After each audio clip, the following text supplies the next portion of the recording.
My name is Rachel. I'm 35 years old. Last night at my father-in-law's birthday, my mother-in-law handed 3 brand new iPhone 16 Pro Max to her real grandchildren, then looked at my daughter, Sophie, and said, "Not for you." Her hands shook. Would you let them get away with that? But that wasn't even the worst part. Sophie is 10 years old. She's not my biological child, she's my late sister's daughter, and I adopted her after the accident. To me, she is my daughter in every way that matters, which is why that night still plays in my head like a movie I wish I could burn. It was my father-in-law Howard's 60th birthday. We'd decided to host the celebration at our home because our dining room was big enough for the 30 guests Daniel's family insisted on inviting. I'd spent the whole day making sure the tables were set perfectly, the wine was chilled, and the food came out on time. Midway through dessert, my mother-in-law Evelyn stood up and tapped her glass with a spoon. Her face lit up in that grand, dramatic way she loved to use when all eyes were on her. "I have a special gift for the grandchildren," she announced. The room quieted. My stomach tightened. Evelyn reached into a decorative gift bag and pulled out a sleek white box, the Apple logo catching the light. Gasps and excited murmurs spread through the table. "One for Nathan," she said, handing the first iPhone 16 Pro Max to Vanessa's oldest son. He tore off the wrapping paper like it was Christmas morning. "One for Lily," she continued, passing another to Vanessa's daughter. Evelyn beamed as if she'd personally handcrafted the devices. "And for Connor," she said, holding out the third to Lucas's boy, who grinned wide enough to split his face. Then Evelyn turned towards Sophie. For a second, I actually thought she had saved the best for last. Sophie's face lit up. She even sat a little taller in her chair. But Evelyn's smile was the kind that never reached her eyes. "Oh, sweetheart, these are just for the biological grandkids. You still have your old phone, don't you?" The laughter that followed wasn't loud, but it was enough. Howard chuckled low and added, "Blood is blood." Evelyn's right. Vanessa chimed in with her sugary voice. "Don't take it personally, Rachel. It's just family tradition." Sophie's lips pressed together. Her small hands trembled in her lap. I reached for her under the table, but she pulled away, staring at the floor. I'd been through Evelyn's brand of cruelty before. But that night, something shifted, because they'd just forgotten one thing I knew how to give gifts to. I should have seen it coming. When I married Daniel 12 years ago, his family welcomed me with polite smiles that never quite reached their eyes. They were the kind of people who measured worth in lineage, last names, and the weight of your family tree. Evelyn, my mother-in-law, was the queen of that little hierarchy, always dressed in tailored blazers, pearl earrings, and a perfume that could suffocate you from 10 feet away. She had a way of talking about family as if the word meant blood relatives only, and she never made an exception for Sophie. Howard, my father-in-law, didn't say much, but silence can be just as dangerous as words. He stood behind Evelyn like her shadow, agreeing with her, without moving his lips. Vanessa Daniel's older sister was friendly in the way you'd expect from someone who can smile at you while she's tightening the knife in your back. She'd mastered the art of pretending kindness in public while feeding Evelyn every little thing that could make me look inadequate. Lucas Daniel's younger brother lived 2 states away and rarely visited, which was a blessing considering that when he did, he and Vanessa would huddle with Evelyn and talk about real family, like it was a club Sophie and I would never be invited to join. Sophie entered my life when she was 3. My sister Mia had been a single mom, and when the car accident took her away, I didn't hesitate for a second. Sophie became my world. She was shy but bright with a quiet resilience I admired. She also carried a deep longing for belonging, a longing Evelyn seemed determined to crush. For years, I'd tried to keep the peace. I told myself that enduring Evelyn's coldness was better than starting a war. But there were moments, little ones, where the cracks showed. Like the time Evelyn gave Sophie a second-hand sweater for Christmas while handing Vanessa's kids envelopes stuffed with cash, or when she made jokes about Sophie's curly hair not fitting in with the Morgan look. Daniel claimed it was harmless. "That's just how my mom is," he'd say, as if tradition excused cruelty. I believed him until the day they moved in. because 6 months ago, everything changed. 6 months ago, Evelyn and Howard's empire crumbled. A bad investment real estate in Florida that couldn't possibly fail drained their savings overnight. The lake house was sold, the golf club membership vanished, and suddenly the people who measured worth in possessions had none. Daniel came to me one evening, his voice tentative. They need a place to stay, just until they figure things out. I hesitated. The idea of having Evelyn under my roof made my stomach tighten, but Sophie's soft voice broke the silence. They can stay in the guest house, right, Mom? I looked at her. Sweet Sophie, always seeing the best in people who didn't deserve it. I agreed, but only after making Daniel promise out loud that Sophie would be respected, treated like every other grandchild. He nodded, swore it wouldn't be an issue. At first it wasn't. Evelyn and Howard kept to themselves, their pride still bruised from the fall. For a few weeks, I almost believed maybe the bankruptcy had humbled them. Then the small things started. Sophie would greet Evelyn with a cheerful good morning in the kitchen, only to be met with a distracted nod, while Evelyn turned to gush over Vanessa's kids in family group chats. Birthday cards for Sophie were signed with just Evelyn and Howard, no personal note, no warmth, while Vanessa's kids got gift bags stuffed with designer accessories. And then there were the comments, always framed as compliments but laced with a sting. That dress is cute on you, Sophie, though it might look better if your hair was straighter. You're such a polite girl considering, well, you know, I knew exactly what she meant. Sophie did too. Daniel brushed it off. She doesn't mean harm. She just doesn't think before she speaks. But I knew better. Evelyn thought before she spoke. She calculated, and each remark was a deliberate reminder to Sophie that she was an outsider. By the time summer rolled around, the air in the house was heavy with unspoken tension. I could feel it in the way Sophie lingered in her room instead of joining us for dinner, or the way she hesitated before speaking when Evelyn was around. I told myself I could endure it for Sophie's sake, that keeping peace was better than igniting a fire. But then, a week before Howard's birthday party, I found something in our bank account that told me the war had already started, and I was the last to know. It started with a random Tuesday evening and my habit of checking our joint account before paying the monthly bills. I scrolled through the transactions, utilities, groceries, Sophie's school lunch fund, until one charge made me freeze. $5,000. Gone. The memo line read, tuition payment, Van's college fund, Vanessa. I sat there, my hands tightening around the mouse, my pulse thrumming in my ears. Vanessa's oldest was starting at a private university that cost more than my first year's salary out of college. We hadn't discussed helping them.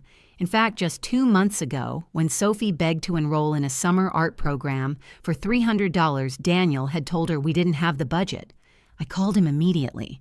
Daniel, why is there a $5,000 payment to Vanessa's kids' tuition from our account? His sigh was long, almost rehearsed. Rachel. Evelyn and Vanessa came to me. They said it was important to invest in our bloodline first, that it's family tradition to help the kids get the best start, our bloodline. My voice cracked, part rage, part disbelief. She's our daughter, Daniel. You told Sophie no for $300, but yes for $5,000 to Vanessa's kid. He hesitated, then said the words that burned. She's not. You know, Evelyn doesn't see her as the same, and they made it sound like it was just the right thing to do. I could picture the conversation. Evelyn, her voice dripping with false sweetness, convincing Daniel that real family came first. Vanessa chiming in with some sanctimonious nonsense about tradition. I didn't yell. I didn't even hang up on him. I just went quiet. Because this wasn't just about $5,000. This was about principle, about respect, about what they thought they could get away with. That night after Sophie was asleep, I sat at my desk and pulled out a yellow legal pad. I wrote down everything. The birthdays ignored, the comments about her hair, the Christmas gifts that cost less than a dinner entree, the tuition payment. I didn't know exactly what I'd do yet, but I knew this. I wouldn't let this pass. Not because I wanted revenge for myself, but because Sophie deserved to see what it looked like when someone fought for her without apology, and they were about to find out I wasn't just keeping score. The next morning, I didn't greet Evelyn in the kitchen. I poured my coffee, grabbed my laptop, and shut myself in the home office. If they thought I was going to play the meek, hurt daughter-in-law, they didn't know me at all. I wasn't going to scream or beg. I was going to build something they couldn't talk their way out of. First stop, my lawyer. I laid out the situation from their temporary stay in our guest house to the way they had treated Sophie. I even pulled up the video from the party where Evelyn had made her little only for blood announcement, the camera catching Sophie's trembling hands. He didn't hesitate. Rachel, they're not tenants under a formal lease. Under Washington law, you can serve them a 30-day notice to vacate if you can prove a hostile environment, especially toward a minor in the home. And with this video, you can prove it. I left his office with a template for the notice already in my inbox. Back home, I started digging deeper. A friend who worked at the local electronics store confirmed Evelyn had purchased 3 iPhone 16 Pro Max units, $300 each, just days before the party. The payment had been made with a cashier's check from the sale of a small piece of property she'd forgotten to mention to anyone. Then came the text messages. Vanessa wasn't careful with her words. A screenshot from her phone, courtesy of a mutual acquaintance, showed her writing to Evelyn, "We have to make sure Sophie understands her place. If she sees the difference, she'll get it. They wanted my daughter to see the difference. They wanted her to feel less than." Finally, I pulled our bank records showing Daniel's transfer of $5,000 for Vanessa's kids' tuition, sitting right there next to the $300 art program Sophie never got. By the time Daniel came home that night, I had it all neatly organized in a binder, video evidence of the party, screenshots of texts, bank statements, property sale receipts. I didn't confront him. Not yet. I needed him to see it all at the same time Evelyn and Howard did, because when this went down, there would be no denials, no gaslighting, no rewriting of the facts. They would see exactly what they'd done. And then they would leave. The night after the party, I waited until Daniel was home, the dishes were done, and the house was quiet. Evelyn and Howard were in the guest house watching TV. I walked over, binder in hand, and knocked on their door. Howard answered, looking irritated. "What is it, family meeting?" I said evenly. "Living room, now." 5 minutes later, Evelyn, Howard, and Daniel were sitting on the couch. Sophie was upstairs out of earshot. I set the binder on the coffee table and flipped it open to the first page. A still frame from the party video, Evelyn mid-sentence saying "only for blood," while Sophie's smile faltered. The next page, the full video. I hit play. No one spoke. Then came the screenshot of Vanessa's text. "We have to make sure Sophie understands her place. If she sees the difference, she'll get it." Evelyn's jaw tightened. That's taken out of context. I turned the page. Bank records. $5,000 out of the joint account to Vanessa's kids' tuition. $300 art program denied for Sophie, noted in Daniel's handwriting. Daniel's face went pale. Then the property sale receipt. The funds used to buy the 3 iPhones. I looked directly at Evelyn. You had money.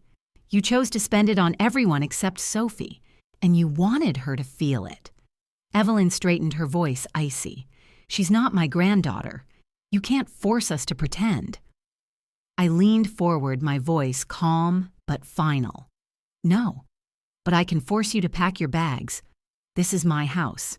And you've created a hostile environment for a child who lives here. You have 30 days to leave." Howard scoffed. "Daniel won't let you do that." I didn't look away. Daniel's name isn't on the deed. Mine is. And unless either of you wants this evidence shared with the rest of the family and possibly an attorney, there's nothing to discuss. Evelyn looked at Daniel for backup. He stared at the floor. I can't defend this, Mom." The silence that followed was heavier than anything I'd felt in that house before. They knew I wasn't bluffing. I closed the binder, stood and said 30 days. No exceptions. Then I walked upstairs, leaving them with nothing but the sound of their own breathing. They didn't even make it to 30 days. By the end of week 2, Evelyn had packed every piece of monogrammed luggage she owned and shoved Howard into the driver's seat of their aging SUV. They left without a word, not even a glance towards Sophie. The guest house looked cleaner than it had in months, sterile almost, but the air in our home felt lighter the moment their car rolled out of the driveway. Vanessa called Daniel 2 days later, furious. Without Evelyn and Howard funneling help her way, she was suddenly staring at bills she couldn't pay. Her voice dripped venom over the speakerphone. "You're punishing my kids for some petty grudge." Daniel's tone was flat. "Your kids still have their $1,300 iPhones. Sophie's been without her art program for months. Don't call here again." That was the moment I knew he finally understood. By the end of the month, Sophie and I walked into the Apple store. She hesitated in front of the display, her small fingers hovering over the newest models. "Do you want the same one they gave the others?" I asked. She shook her head, her voice quiet but certain. "I want one that's mine, not theirs." We chose a model a step down from the 16 Pro Max sleek light blue, perfect for her hands. While the clerk rang it up, I pulled a phone case from my bag, custom made with silver lettering. "Family is love, not blood." Sophie traced the words with her thumb, then threw her arms around me.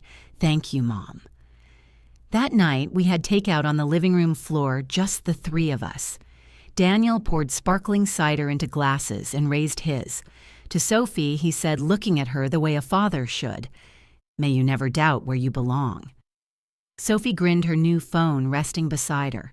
I clinked my glass against hers, then Daniel's feeling a warmth that had nothing to do with the drink. As I watched her scroll through photos of her friends laughing at their goofy faces, I realized the lesson Evelyn thought she was teaching had backfired. They wanted her to know her place, and now she did right in the center of my heart where no one could touch her. Some victories are loud. Mine was the kind that left my house quiet, my family safe, and my enemies watching from the outside. If you think Sophie deserved better, hit that like button. And if you've ever had to protect someone you love from family like this, tell me your story in the comments. I read every single one. Don't forget to subscribe for more stories of quiet revenge and poetic justice, because sometimes the best payback is peace.